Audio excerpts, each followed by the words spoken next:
and welcome to Anne Marie's workshop, and this is a For the Love of the Sew video. Today I'm going to start on Vogue 1861 by Bagdi Mishka. Now, I have said before, I have nowhere to wear this to. Nowhere. All my weddings are over, all my special occasions are over. I just think it's a stunner and I can't wait to get working on it. So come along for the ride. Now, some of the details of this dress. This dress only has cutting information for 45 inches, for 60 inches or wider material. So it takes 9 1/8 yards.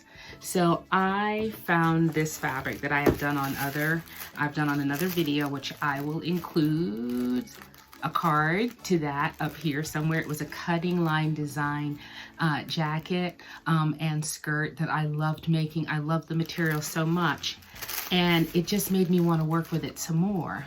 So this is the material that I'm making this gown from, and you can almost see even now it is sheer, and I've already interfaced these pieces with a gray. But I don't know exactly what this material is made of. I know there's a lurex gold thread running through it, and I also know it is a cotton. So what happens is it holds, it's very soft and fluid, but it also holds a great crease. So I'm looking forward to doing this. This pattern is plus difficile, or advanced. Now, I do believe it is advanced because the sheer amount of fabric that you're dealing with. I looked at the directions and the pattern pieces. There are really not that many pattern pieces to this. There are 13, I believe, 13 pieces. And for a dress of this magnitude, or a gown of this magnitude, I am not making the shorter one. I am making the long one. I've got all the pieces. There's a zipper, and there's buttons and loops, or hook and eyes. That's it. That's all that they have involved in this. So come along and let's get started.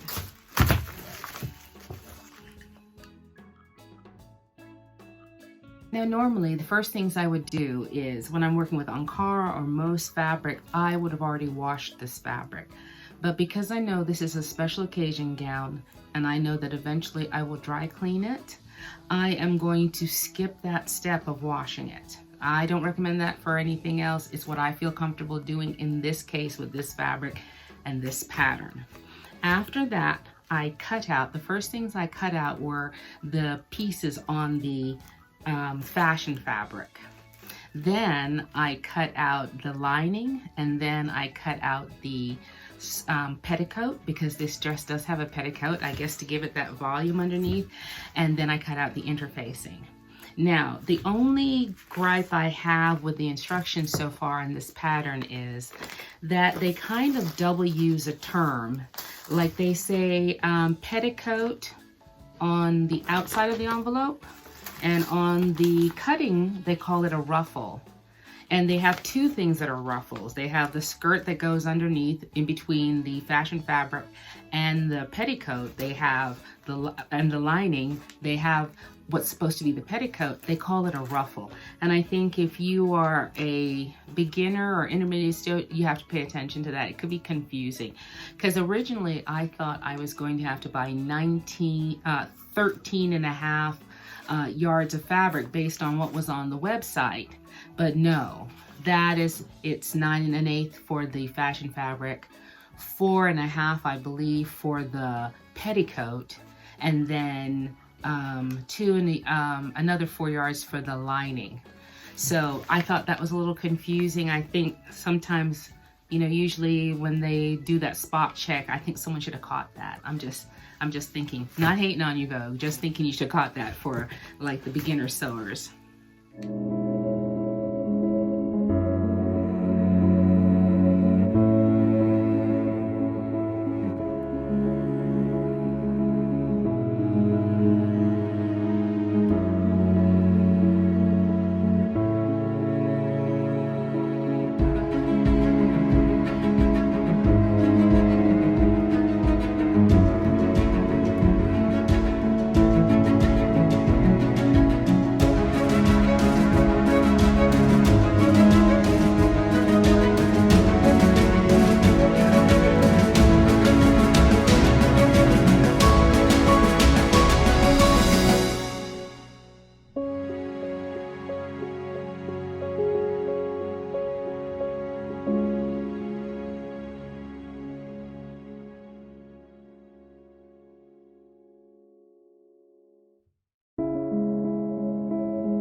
to sew. I like to iron as much as I sew. I just think I end up with a better fitting garment. So my iron is set up over there. And on top of that, so first thing I did was I interfaced all of my pieces with this iron Pellon interfacing. I used a gray rather than a white, just to give me a little bit more privacy underneath here. It's going to be lined, but I'm lining it with like a sheer organza because of the heat in Jamaica. So I didn't use a standard lining. I used kind of a sheer organza. We'll see how that works out. So I have interfaced everything. I cut everything out, interfaced everything. I'm ready to get started. All right, another tip, when you are dealing with a large project, I have a sewing table that has a part for my sewing machine and it has a part for my serger. So I just swivel my chair between the two of them. But when I'm working with quilts or a really large project, I move my sewing machine over to one of these banquet tables.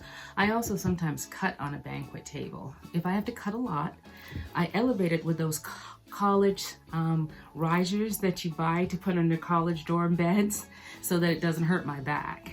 But I know I'm going to need a lot of room, especially for some of these skirts, so I have moved my sewing machine over to a 8-foot long banquet table.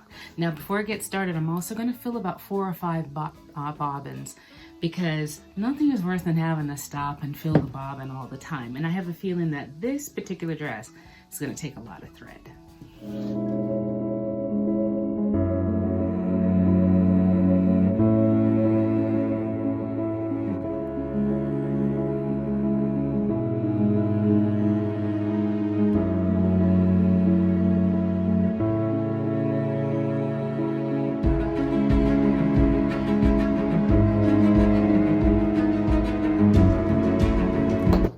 If you are new to sewing, a hem is your best friend, especially for curves, because as you are pressing open seams, this brings a third dimension to your sewing.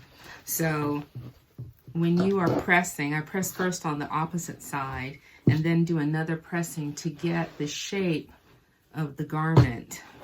So it's almost, eventually, it's like you are in there, the curve, because we are women with curves.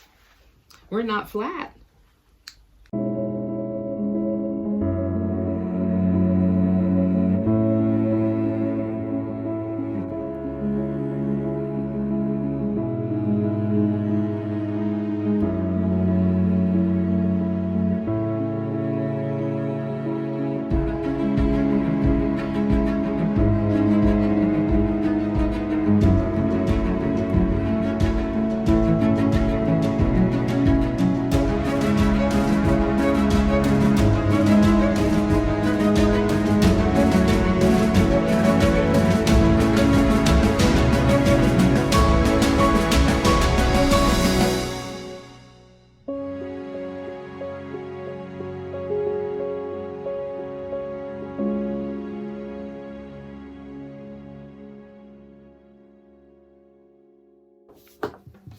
All right, so we've now sewn the back of the bodice to the front of the bodice at the right shoulder.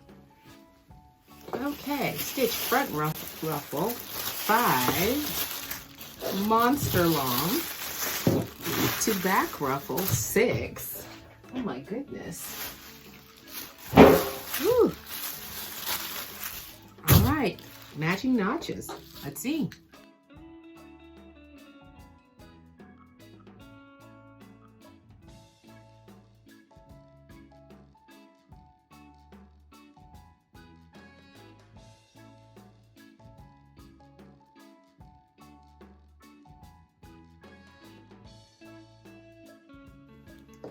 All right, so now I have gathered the ruffle for the neck and stitched it and pinned it in place and attached it to the front and the back bodice. And I have stitched the lining, and I'm now ready to attach the lining to the fashion fabric, and then we'll see where we go from here. One of the great things about this pattern is because everything is enclosed in lining, your seam finishes, I'm not doing any French seams, which I love to do on my clothes all the time. So I really am enjoying making this. It's so interesting.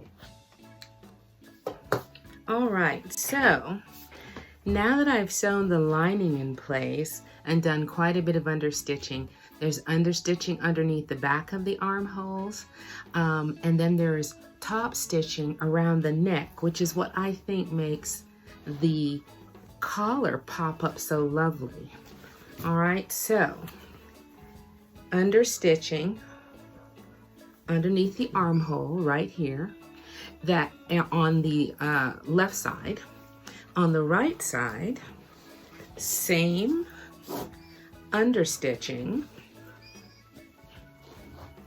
on this side here, understitching there, and there's understitching on the matching, because that's the side that you're going to stitch together, because you're going to put a zipper, an invisible zipper, in the other side.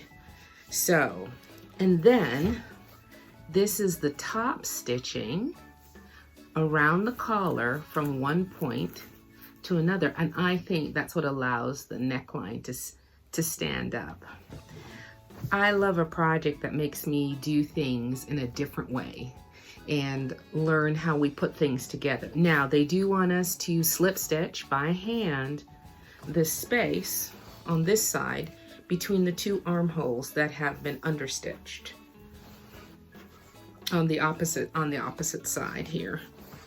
Yeah, so this is one armhole here, and this is one home here, and this is the shoulder area, and they want you to fold it in, and they want you to slip stitch it in place. All right, we keep on going. It's looking good though. I think I may take a break now. I've been kind of doing this on and off during the day, and I like to stay interested and stay excited, but I don't like to push it because I don't want my work to become mediocre. All right, this might be the last time this evening. If you see me in my pajamas, tell me go to bed.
Okay, I think this is enough for tonight, but you can see it's shaping up into its gloriousness. Look at that neck. Oh, I cannot wait. All right, some more tomorrow.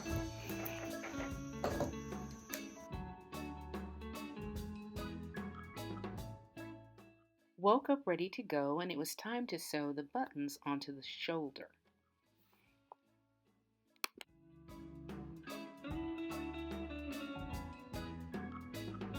All right, another day. I've run around town with my dad and I'm back, and I'm going to start on the skirt. So far, I'll see if I can do this. Oh, nope. So far the top is looking really, really good. So today it's time to work on the shirt. Skirt.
All right, what a lot of skirt.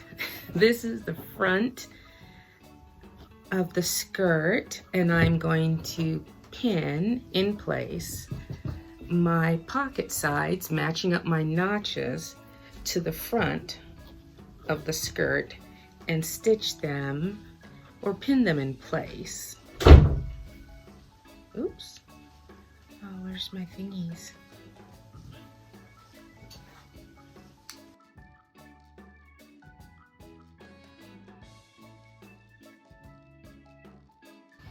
Now you are going to stitch the pocket onto the skirt between the two circles, the two notches.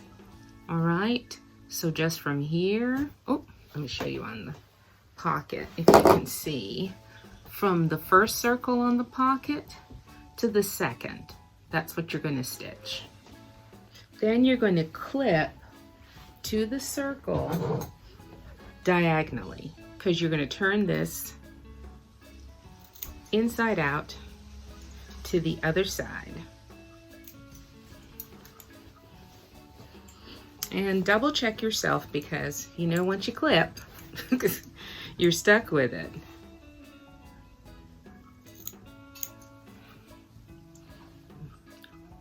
All right, I'm going to iron these in place and show you what we got. Now when you do that and press it and turn it inside, you'll get this little nice neat cutout.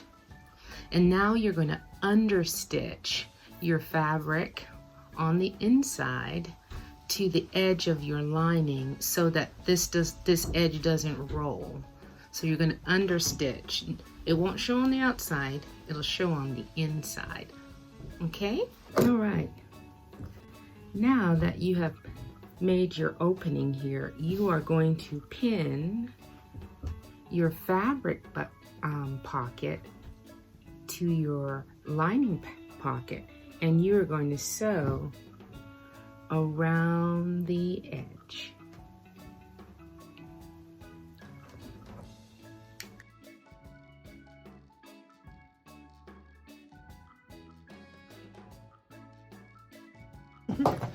Now this is a lot of skirt. This is just the front. I haven't even attached the back yet. And that's what we're going to do next. Now,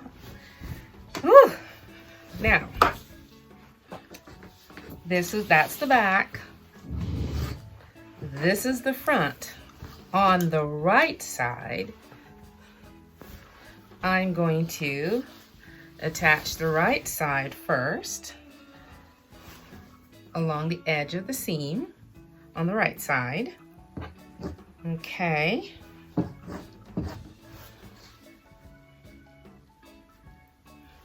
So that's the first thing I'm going to do, right side. So the right side is done. On that seam, so glad I filled some more bobbins. I've been going through them like crazy. I knew I would with this skirt. And this banquet table has been excellent because look how much skirt this pattern has. So, all right.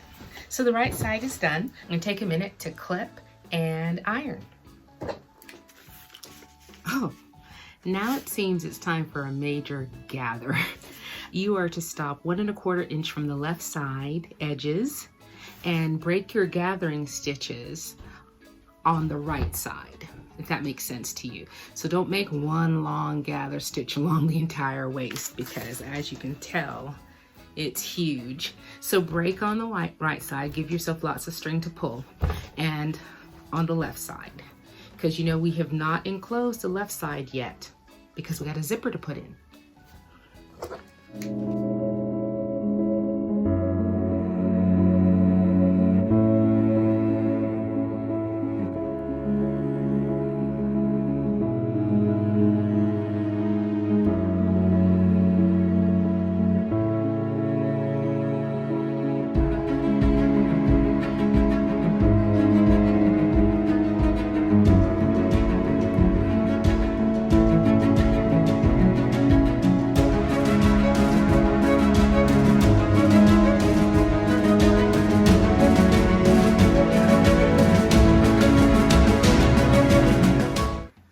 So now we've attached the bodice to the ginormous skirt.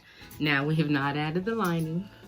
We have not added the lining plus the petticoat, which will make this dress even bigger than it is right now. But I think that's enough for today. I mean, I like to sew while I'm still feeling energetic and I'm still having fun. And you know, there's other things to do like dinner and mail and all the other stuff that we have in our lives to do. Now, those of you who have other, not everybody gets to be retired. And I remember having 3 kids and soccer practices and going to school and homework and work and lesson plans and all the things that come with a full life. And sewing was something that I had to tuck in all sorts of places. So this project can be done 15 minutes at a time. 15 minutes at a time. That's all you need. It may take you a month to finish it. Maybe you can't finish it in 3 days. But a lot of stuff I couldn't finish in 3 days. A lot of things I did little by little. And as I put them in the funnel, they popped out one day. And nothing is better when you see something that you made get finished and you still have other responsibilities. So we will pick this up tomorrow, or if nothing's on TV tonight, I'll be back in here. See you soon. Got the fever again. And so I'm gonna do a little bit more sewing. So I have put in the invisible zipper at the side of the dress. And now I'm working on the lining and petticoat.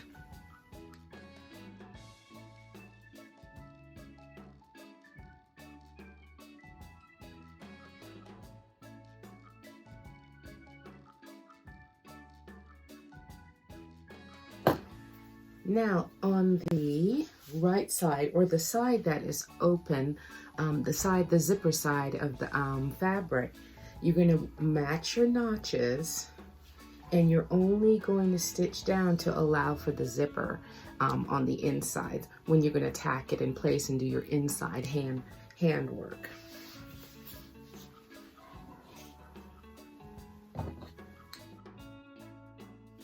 Now it's time for those petticoats. So it's time to add the crinoline. Now you're going to stitch all 4 of these crinoline skirt pieces together on the sides.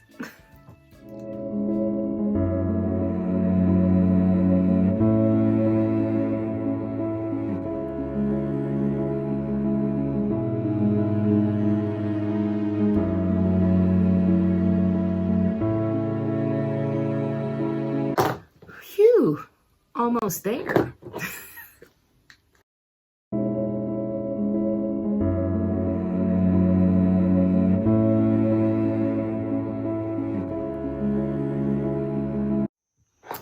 Now I'm going to attach the tulle skirt to the lining, creating the petticoat.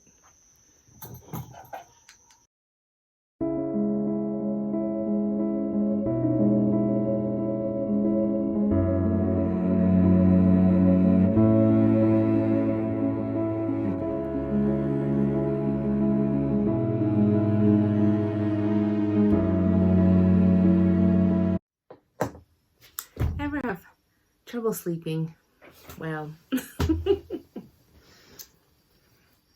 maybe one too many sweet drink today. Okay, so where we left off was, now it is time to attach the petticoat to the lining of the dress. So at this point, you just have to be careful to make sure that your opening on the side with the zipper is on the same side.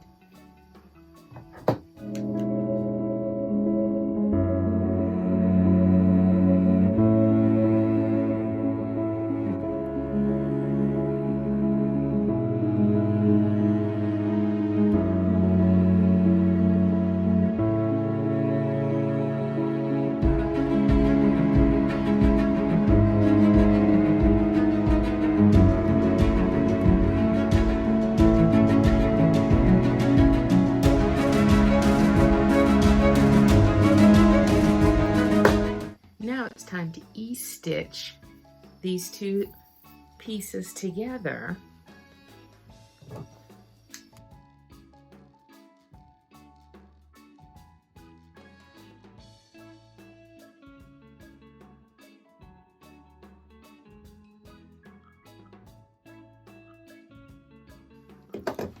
Now this step was a way of attaching the lining to the fashion fabric and the zipper and enclosing it.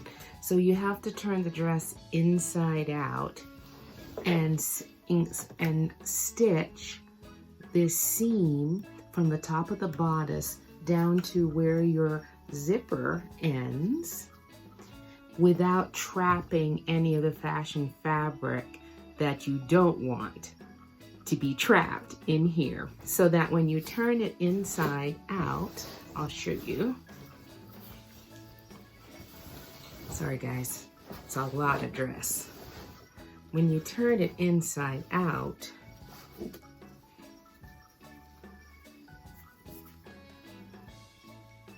your lining is attached to the inside of your zipper tape, and you don't have to stitch it by hand. I thought that was a very nice touch. So then when you zip up your invisible zipper, it is caught, it is enclosed inside the lining. Isn't that nice? And then I guess the last step is that you'll do the few little stitches for the bottom of the zipper by hand. So I'll show you the finish. Let me turn this one inside out too.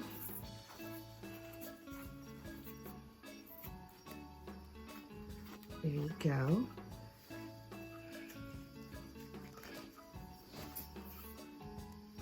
Uh-oh, I don't want to get any thread in this zipper.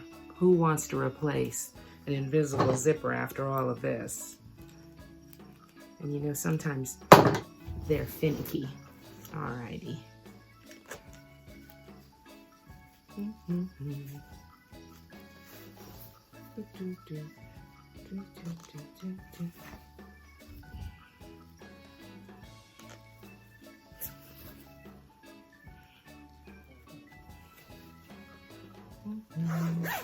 There.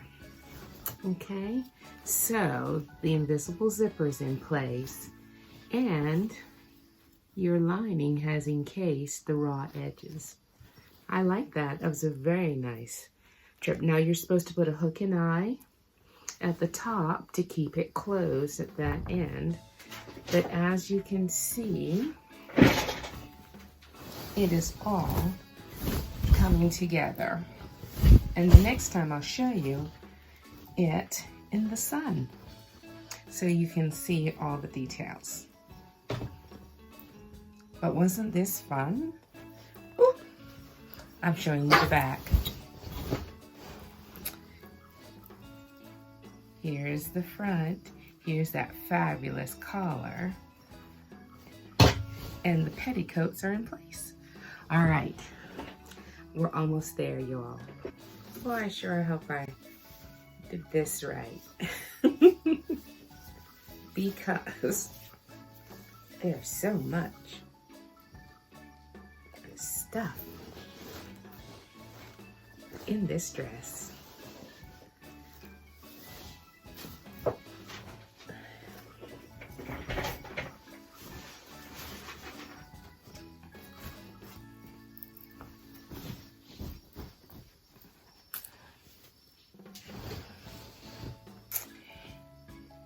It looks like I did it right.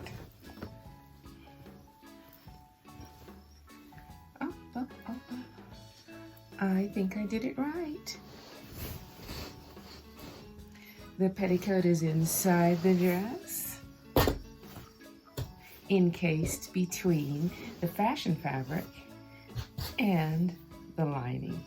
All right, yay!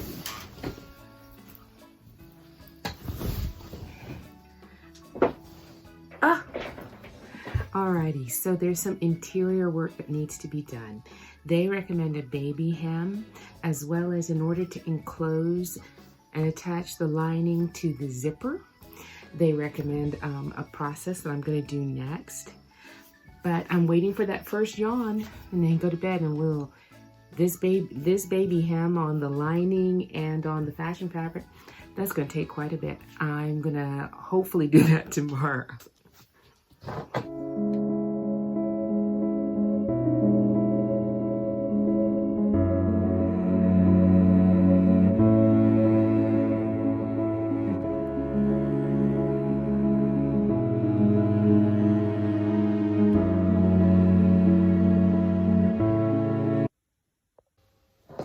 Well, she is almost finished.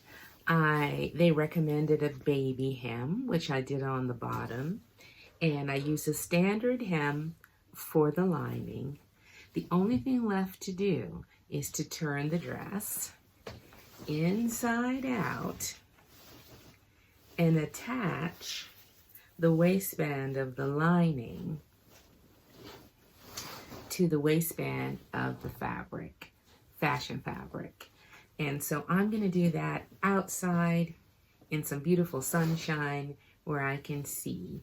So you're going to attach the lining to the fashion fabric at the waist with a slip stitch. Almost there.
Well, she is finished. This was Vogue 1861. View B. She's gorgeous. In the sun, she glimmers both gold and silver. I didn't know that until I was outside stitching the petticoat to the lining, and the lining to the fashion fabric at the waistline. She's gorgeous. She is not difficult. She just needs a little bit of time, and you got to take your time with it, but nothing is difficult about this pattern, but it has a gorgeous payoff. A gorgeous payoff. Now, like I said, I currently don't have anywhere to wear it to, but I'm ready for the next big occasion. So if any of my kids decide that, or my godchildren decide that they want to get married, I'm ready. All right, thank you so much. If you enjoyed this, please subscribe, like, and share. Press the bell if you want to see the next time I get up into more hijinks. And Mr. Mishka, I absolutely love this pattern. All right, see you soon.